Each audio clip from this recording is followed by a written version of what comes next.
para falar de alimentação, estamos recebendo a nutricionista Carmenzita. Ela vai compartilhar conosco sobre nutrição funcional, porque para manter o peso ideal precisamos de uma dieta individualizada e orientada por um especialista.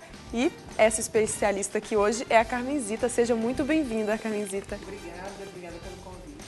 Agora, para iniciar, vamos tirar essa dúvida, né? Porque existe algumas controvérsias, algumas polêmicas ao redor desse tema que é a nutrição funcional. O que é a nutrição funcional? Então, hoje em dia se sabe que os alimentos, além das funções dos nutrientes que a gente conhece como vitaminas, sais minerais, carboidratos, proteínas, eles têm outros compostos bioativos muito importantes, que são substâncias anticancerígenas, antiaterogênicas, né, antialergênicas. Então, existem várias substâncias no alimento que devem ser levadas em consideração, né?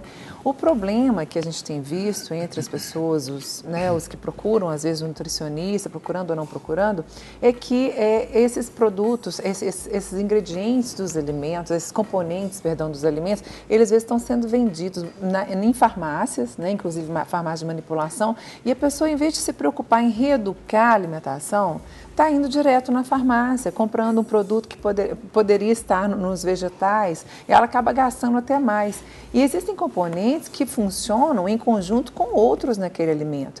Então, assim, é importante enfatizar que a nutrição funcional, ela é mais adequada a partir do momento que você realmente esteja balanceando a sua dieta como um todo. Agora, Carmenzita, muitas pessoas vão, como você disse, à farmácia, eu vou tomar uma vitamina, vou tomar um composto, alguma coisa que vai me trazer um benefício. Mas cita pra gente um exemplo de alguma vitamina, por exemplo, que pode causar até um mal no organismo se utilizar da maneira incorreta. Então, por exemplo, a vitamina E, né, tocoferol, ela é uma vitamina antioxidante lipossolúvel, então ela se dissolve nas membranas celulares, tanto na membrana da célula quanto as membranas internas ali das organelas, do núcleo.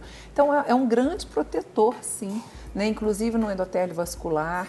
Mas a suplementação exagerada que vem acontecendo pela busca, por exemplo, de um atendimento ortomolecular que as pessoas têm procurado, a quantidade de vitamina E que vem sendo tomada é muito grande e vários estudos de meta-análise que pegam várias avaliações de várias populações e fazem aquela compilação, têm mostrado que há mais eventos de morte por várias causas, inclusive eventos hemorrágicos, entre usuários de cápsulas de vitamina E.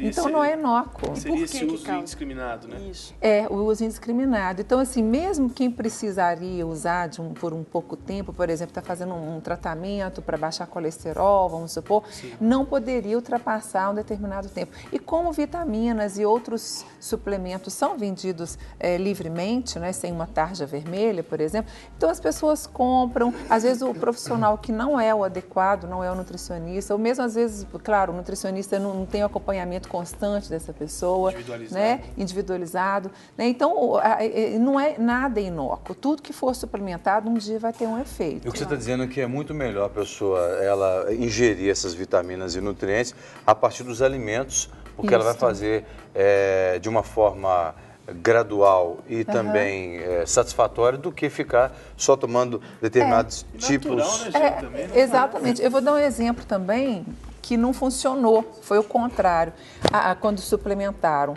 A isoflavona é um componente da soja muito interessante e tem sido indicado para mulheres na pré-menopausa ou mesmo na menopausa para aliviar sintomas do metabolismo dos estrógenos, porque ela se liga no mesmo sítio, sem causar as consequências dos estrógenos. No entanto, quando encapsularam, isso assim, né, entre as japonesas tem menos índice de câncer de mama, etc. E quando encapsularam a isoflavona, numa experiência que foi feita entre enfermeiras aposentadas, se eu não me engano, no Canadá ou nos Estados Unidos. As que usaram a cápsula de isoflavona tiveram mais câncer do que as que não usaram. Ou seja, a isoflavona é bacana desde que ela esteja num contexto da soja, com todos os nutrientes que ali tem, que acompanham ela. Né? Exatamente. Né? E tem todos os outros fatores também. Por exemplo, os japoneses comem mais salmão, que tem mais ômega 3. Sim. Agora também a gente tem suplementado o ômega 3, mas já está começando a sair pesquisas questionando se todo todo mundo pode usar, né? Nós temos uma questão aí que levou à nutrição funcional chamada nutrigenética e nutrigenômica. É uma ciência muito bacana que mostra a atuação desses compostos nos seus genes. Então, a nutrigenética diz respeito a como é que você especificamente vai reagir a determinado alimento. A nutrigenômica é como que você pode modificar determinados genes com determinado alimento. É muito bacana. Então, a nutrição funcional também aborda esse tema, né? No entanto, a gente tem que ter cuidado porque estamos caminhando para uma questão mercadológica, Sim. tá? Então, aí, é claro que a indústria, a farmácia se aproveita disso, né? E, obviamente, oferecendo comissão, inclusive, para alguns profissionais, pelo Código de Ética a gente não pode aceitar isso, né? Então, assim, se eu suplemento, por exemplo, a gente falou outro dia no programa aqui sobre o licopeno, né? Que é uma substância que existe no tomate e na melancia também, a gente falou tanto de melancia, e o licopeno, ele, quando está no tomate processado, no molho, ele é mais biodisponível e ele tem relação direta com prevenção de câncer de próstata, tá?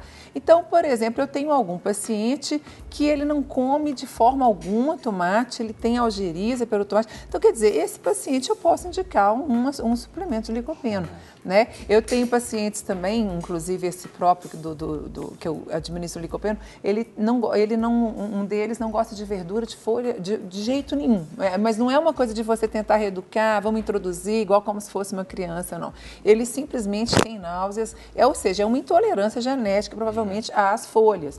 Então, a luteína, que é uma substância importante, que inclusive é responsável pela acuidade visual, quando a gente come mais folhas, a gente tem mais luteína, eu tive que suplementar, né? Mas é tudo com muito cuidado, se estritamente necessário. São casos específicos. Específicos, Até para a gente entender essa nutrição funcional, por que está tão na moda?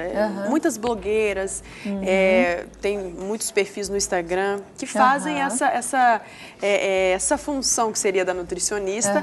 Eles estão ali dando dicas, até que alguns são válidos. A pessoa em casa precisa aprender a filtrar aquela informação que é interessante ou não. Então, o que eu comentei aqui, às vezes a gente vê assim, algumas delas colocando produtos que eu nem sabia que existiam. E a nossa sensação é a seguinte: nossa, a minha alimentação está muito precária, eu preciso ter essas coisas também.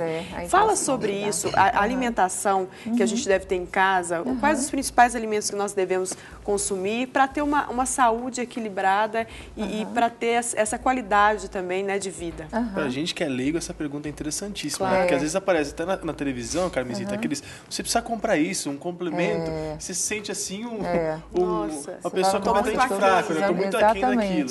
Exatamente.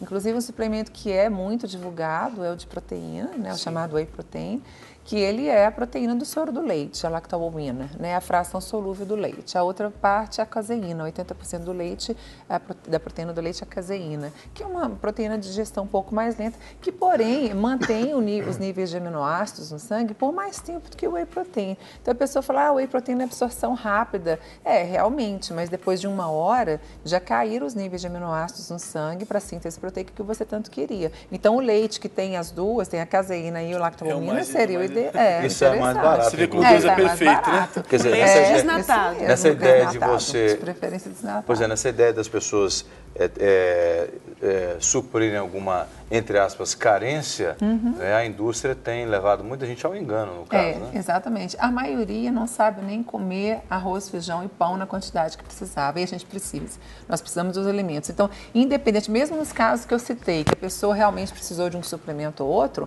se ela não seguir, né, como o autor do livro, o Fernando. Acabou de citar, não seguir uma dieta adequada, né, de 3 em 3 horas ele estar comendo, sentiu fome, está errado. Então, assim, na hora, se a dieta está te dando fome, se você come e continua com fome, essa dieta também está errada. Então, assim, o que mais importa são os macronutrientes, que é o carboidrato, proteína e gorduras vindos da dieta equilibrados. Quanto menos gordura, melhor. Já falamos aqui também da carne vermelha, né? Se tirar a carne vermelha e colocar a branca já é uma vantagem, inclusive para o coração, para o cérebro, né, de uma maneira geral, evita diabetes tipo 2. Então, assim, os macronutrientes, o cálculo da dieta, ele tem que ser personalizado, eu tenho que considerar a sua idade, né, se é homem ou mulher, como é que são os seus horários no dia a dia, sua atividade física, né, se está com algum estado patológico.